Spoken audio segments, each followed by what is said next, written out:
My name is Helen, and I'm 32 years old. Although it is the beginning of a new year, nothing good has happened at all. Most of our electrical appliances in our house have broken down, and my eldest daughter, Maggie, had to change classes as soon as she entered the 3rd grade. And since she was not in class with all her best friends, she goes to school every day in a very grumpy mood. She often asked for a day off because she was unhappy at school. I try to calm her down and make her go to school every day, but to be honest, it's very difficult to do that every single morning. My younger son, Tim, began playing volleyball during spring at his volleyball club, but he recently sprained his finger. It seems like he had a fracture, and I had to arrive at work late every week to accompany him to the hospital. People at work makes me feel ashamed of myself every day, since they would talk behind my back just because I had kids. My husband, Dan, quit his work 3 months ago because he got mentally depressed due to the horrible power harassment he received by his previous boss. Although he transferred to a new company where it's easier for him to work than before, his income had dropped drastically. Despite these problems which happened to our family, Dan and I are doing the best we can at the moment. Recently, however, something horrible happened to our family. My mother passed away. She had been very healthy until recently, but she had been feeling exhausted for days on end and went to the nearest hospital for a checkup. I accompanied her to the hospital, and at the hospital, the doctor told us the name of the disease that she had, and I really couldn't believe my ears. She had terminal cancer. My mother was surprised as well. When the doctor told me that the disease had progressed to the point where there was nothing they could do, my mind went blank. My mother, who was surprisingly calm, laughed and encouraged me. "Oh, don't worry. Maybe I can get better." My mother's positivity at times like this was one of the best things about her, but at that time, it even looked like she was pretending to be fine. Her condition worsened day by day, unfortunately, and only 1 month after we were informed by the doctor about her disease, she passed away. The pain and loneliness of knowing that someone's life had been snuffed out so easily, and that I could no longer talk to my mother, whom I loved so much, overwhelmed me, and I felt as if there was a huge hole in my heart. Because I had my kids, and because I was just so busy with preparations leading up to the funeral, I couldn't even actually feel the sadness of my mother's death. After everything was over, an unspeakable sadness overtook me, and I sobbed in front of my mother's photo as I had realized that I was saying actually goodbye to my beloved mother. Then right after, something had happened. One day, a month after my mother's funeral, I found a letter from a credit card company in our mailbox, and it was sent to my name. I did indeed have a credit card, but I had never used it since I got married, and it had been hidden in the back of the drawer where I kept my bank book and personal things. Thinking for a moment that it had expired and a new credit card had arrived, I opened the letter. Then, when I opened the letter, I found a detailed statement of the credit card which states that I had used the credit card when I had absolutely no recollection of ever using it. The total amount exceeded $10,000. Even though I looked at the details of the statement over and over, I really had no idea what they all were. I thought my credit card information had been hacked, so in panic, I called my credit card company. I explained the situation and asked them to stop the card. Then, when Dan came home from work, I apologized to him and explained the situation. My credit card information might have been stolen. About $10,000 were used with my credit card. Huh? You're joking, right? Dan couldn't believe what he was hearing. I apologized to him repeatedly. Immediately after that, I searched for the credit card I had put away in the back of the drawer, but I couldn't find it anywhere. I even came up with a theory that maybe a thief had stolen it, since I never took out the credit card after I put it in the drawer the last time. This all happened because you had a credit card that you never even used. I couldn't say anything back to Dan, who was half angry and half fed up of the situation, as he had a point, and all I could do was to keep apologizing. $10,000 is a very large sum of money for us family. Since it was impossible to pay it all in one lump sum, we finally decided that we would pay it back in installments, and for the rest of the day, I was just depressed. That day, after the kids had gone to bed, when I was reviewing the family account book besides Dan, who was looking over at the credit card statement, Dan looked like he realized something. What happened? When I asked, Dan pointed to one particular item on the statement that made me dizzy just by looking at it. It was the name of a hotel where my mom said that she was going on a trip with her friends this month, and that's where they were all staying at. And $4,000 are being charged from there. I didn't even know my mother-in-law, Violet, was traveling until Dan told me just then. But when I stopped the credit card, I remember that the lady on the other end of the phone had told me that it was being used at a certain outlet mall as well. That outlet mall was also located at where Violet had traveled to. And on top of that, Violet had visited us just last month. So, I got more suspicious and came up with a theory. Could it be that Violet has my credit card? Dan thought the same thing and immediately called Violet. At first, Dan was afraid to ask over the phone, but he gradually became irritated and annoyed once he began talking to Violet. Huh? What the hell were you thinking? This is a crime, you know. As we expected, Violet took my credit card from the drawer while we weren't looking. She used the card to pay for her friend's hotel fee and spending sprees at the outlet mall. And it seemed like she didn't think what she did was anything wrong. Dan thought that anything he would say over the phone would not get us anywhere, so he decided to visit Violet later on to ask her for more details. Of course, I decided to accompany him. This meant that I couldn't use my paid leaves anymore after that, but I couldn't really care less about it. While the kids were at school, Dan and I drove over to Violet's house. Violet has been living alone since her husband passed away a few years ago. Whenever I see her, she would pick on me, and when I go home for Thanksgivings and New Year's, she would push me around to help her house chores. You've married into our family, so you have to follow the rules of this house. The wife is the last one to eat her meal. While the husband is relaxing, the wife would work in the kitchen. Violet is always monitoring me on what I'm doing, and she points out every little details to me. Can't you be more efficient? This is why I hate mothers like you who work at a company. If you got married, then you should do more for your family. I pity my son and the kids. Violet knows what's going on in our family, but she will never stop criticizing me.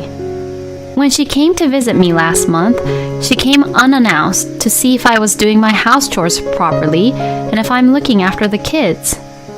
She stayed for about a week, and even when I went to work, she just only relaxed in the living room. I still remember that she never helped me with any of the house chores and would go back home after relaxing and doing nothing at our house. And I will never forget what Violet said to me when my mother passed away. Your mother will be relieved now. Parents are always in trouble when they have a child who isn't efficient at anything. I was angry at Violet for belittling me and treating my mother's death like that.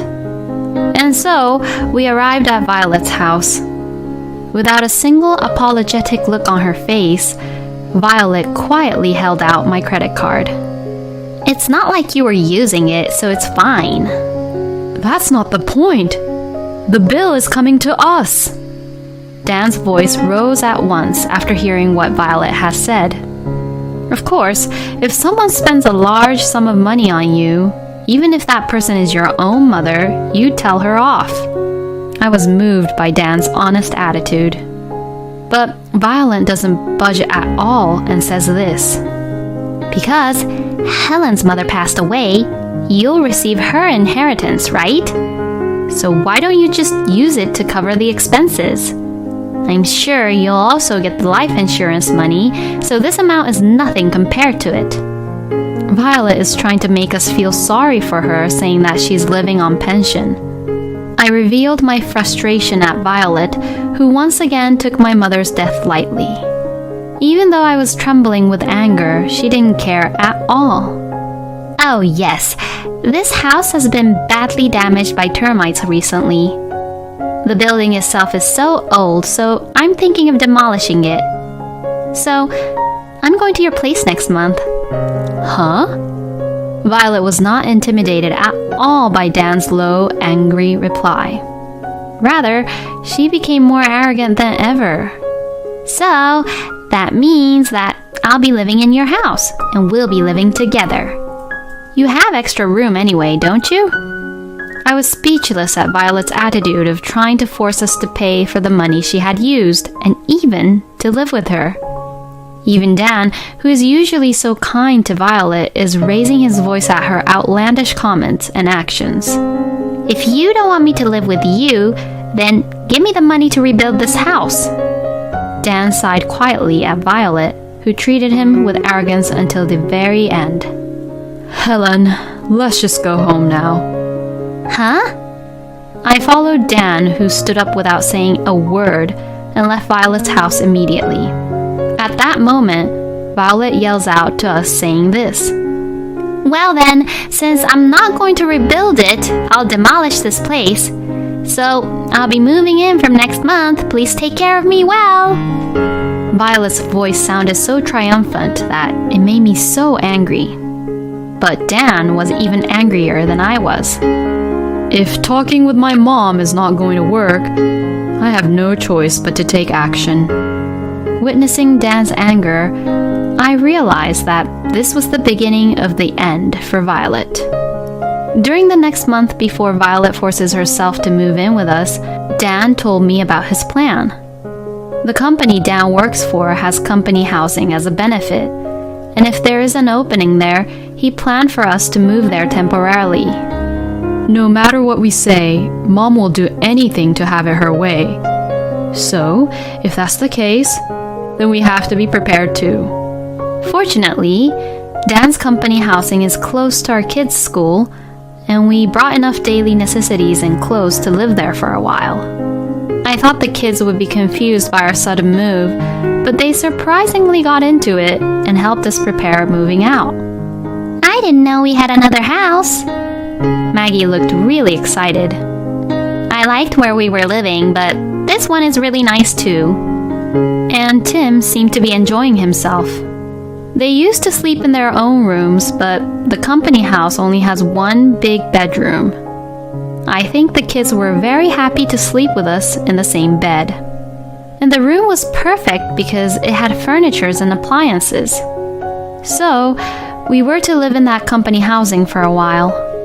Then, on the day when Violet promised that she would move in, when Dan came home from work, he showed me his phone with a big smile on his face. There, I found Violet's call history one after another. I also showed him the call history as proof that I had also ignored all of her calls. We both couldn't help but laugh. Just in time, Dan received an incoming call from Violet. Okay, well, I guess it's time now for us to pick up the call. Hearing the kids having fun in the bath, my husband put the phone on speaker so that I could hear it, and as he answered the call, Violet's frantic voice spread throughout the room. Where are you all right now? Well, it's no doubt that we tell her where we are. I already asked people to start demolishing the house, so I can't go back there. Please, let me in your house now. Well, we can't because we don't live there now. Huh? What the hell do you mean? She has no right to be like that.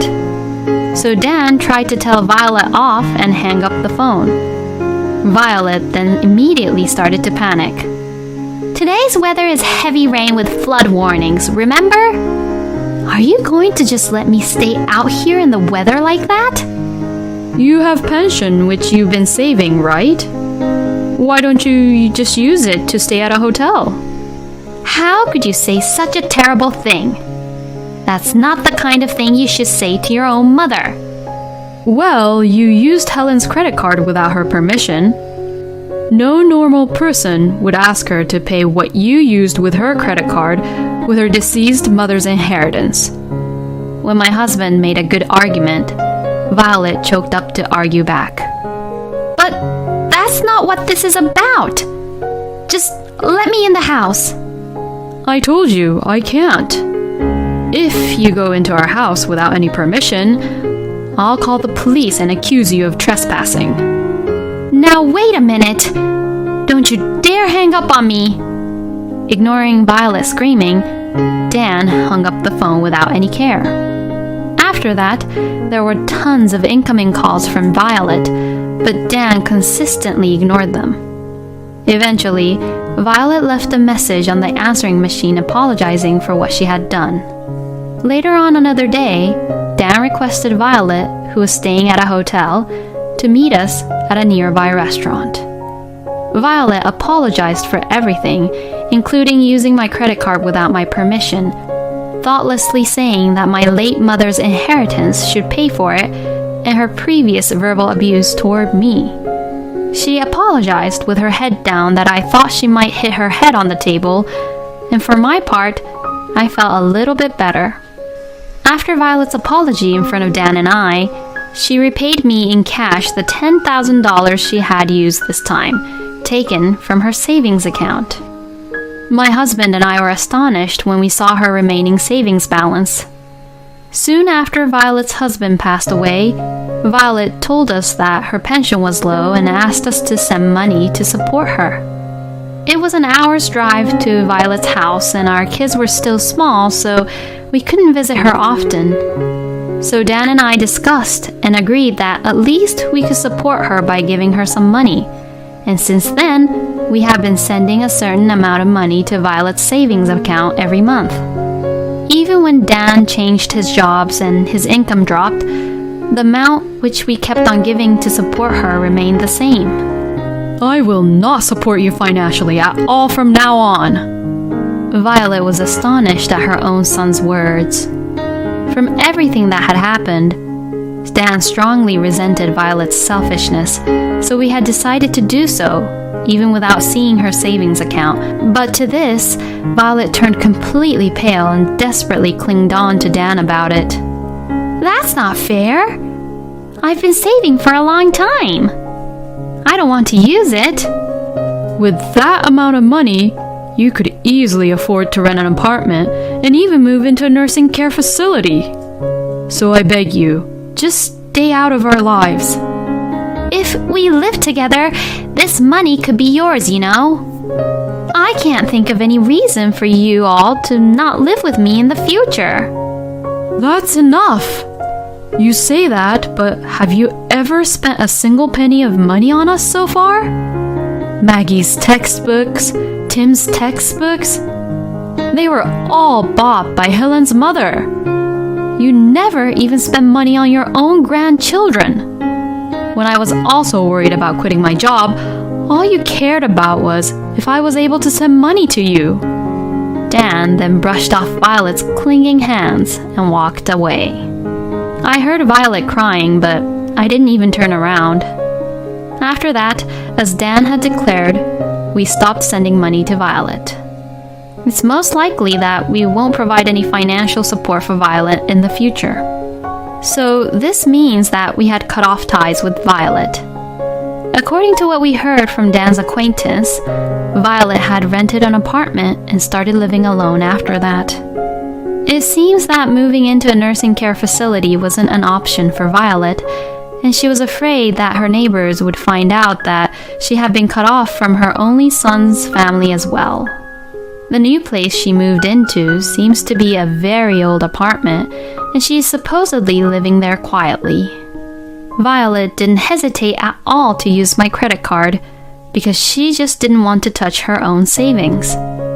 The reason why Dan was so angry with Violet was because he really couldn't believe her attitude towards our kids, Maggie and Tim, and us, and how she refused to support our family financially.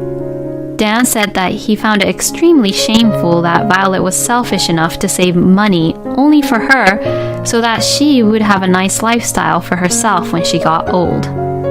I feel like Violet will probably hardly use her savings. I'm actually nervous that with all the money in her savings account, she might get scammed someday. Even if she does get scammed, we definitely wouldn't help her in any way. After making sure that Violet moved into an apartment, we will move out of the company housing and move back into our house confidently.